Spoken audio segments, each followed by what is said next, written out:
We are all the way at the Dollar General sign, and this is how deep this water gets. Here's one bullet that hit the house. Here's another one down here, and this one actually right here penetrated through the house and went through a bedroom where a 2-year-old and her mother were sleeping at the time. People make videos to post on social media all of the time. Now, plenty of people have access to those videos, and some don't have good motives at all. Just take a look at the cracks today. There's more separation today than there was yesterday. Floodwaters even moved Little Saudi Creek.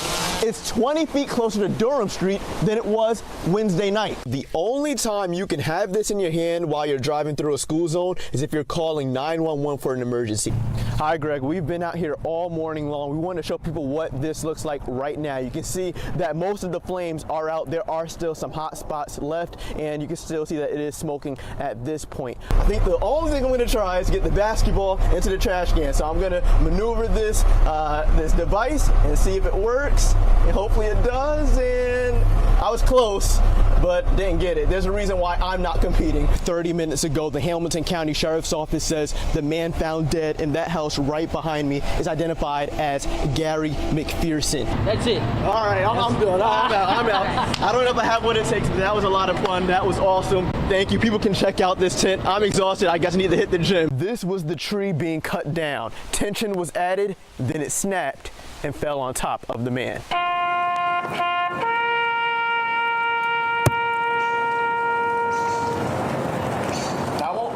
Trumpet player here. There'll be plenty of other trumpet players around, not only on campus but throughout downtown. The idea is to have those 24 notes echo around the community. Yes, you can travel with your firearms, but there is a golden rule. You cannot bring them to this part of the airport. It's the checkpoint. If you do, it can lead to a civil penalty or even an arrest. I'm going to ask Kamisha if this is good. So sending it back to you, Jessica and Greg. Was that good?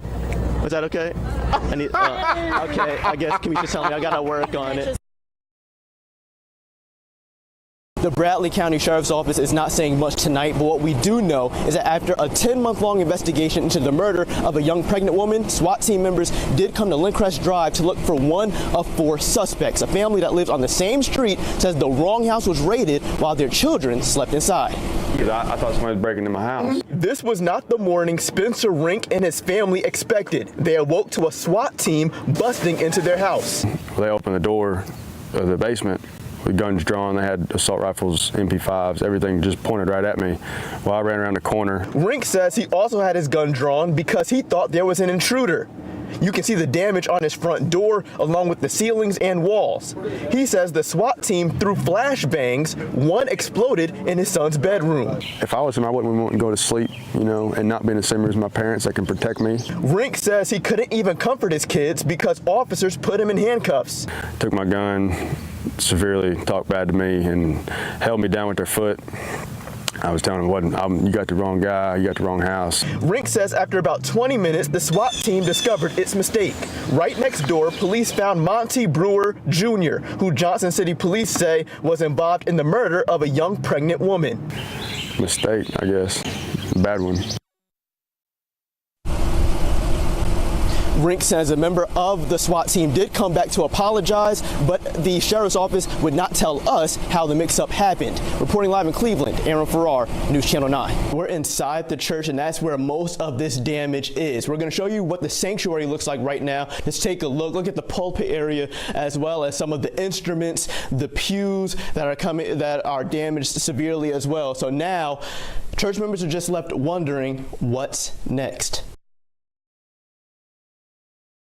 My office was a total loss. The sanctuary looks like it's a total loss. The sound room, restrooms. A fire broke out late last night. The church's pastor, Finis Hall, along with several members of the congregation, surveying the damage this morning. We just consider this another test that the church is facing.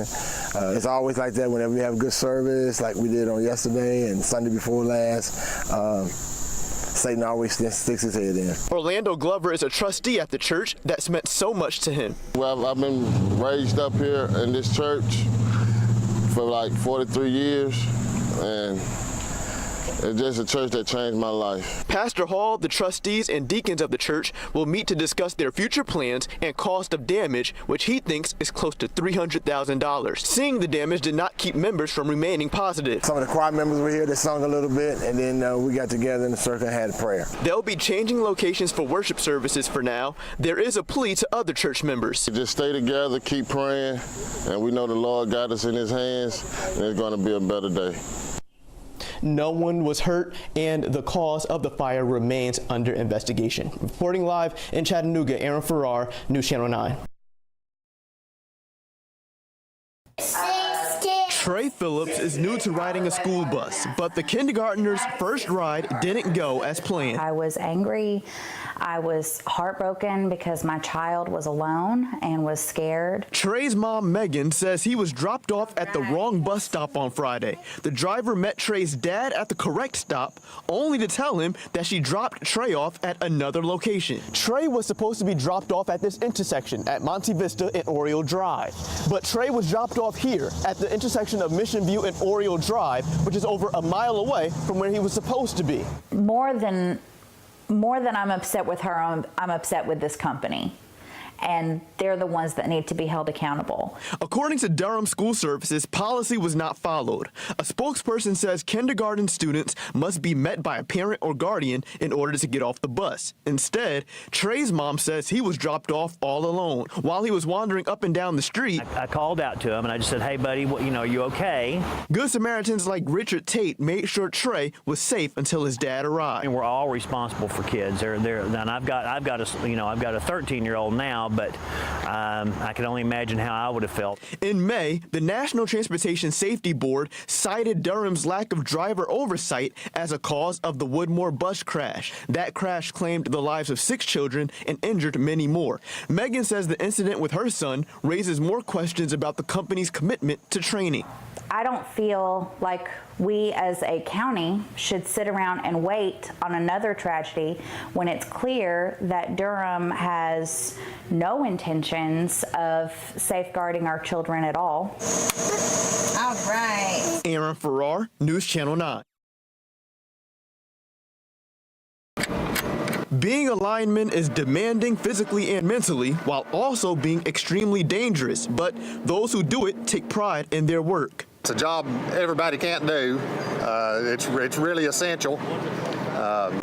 Just enjoy the work. David Hanley has been a lineman at EPB for 18 years. He is one of 40 linemen that serve a 600 square mile radius in Southeast Tennessee and North Georgia. It's our job to, get the lights on and to keep them on. That's just the kind of responsibility that we see in it, and, that's what we go about trying to do. There is a lot of attention to detail. Linemen deal with heavy equipment while in high elevations. They handle high voltage, having to wear rubber gloves and protective equipment. Every move is critical. And the only thing separating the lineman from the 12,000 voltage is this simple elbow. EPB covers 9 counties in the Chattanooga region. It takes many years just to become a lineman, and it doesn't end there. There's continuous training throughout their careers. During a storm or outage, they commit to working 24 to 30 hours straight before considering taking a break. You kind of got to dig deep every now and then to hang with it and do what you need to do. I hope that we have a good reputation with the public. I think we do. They're really glad to see us when we have a storm. So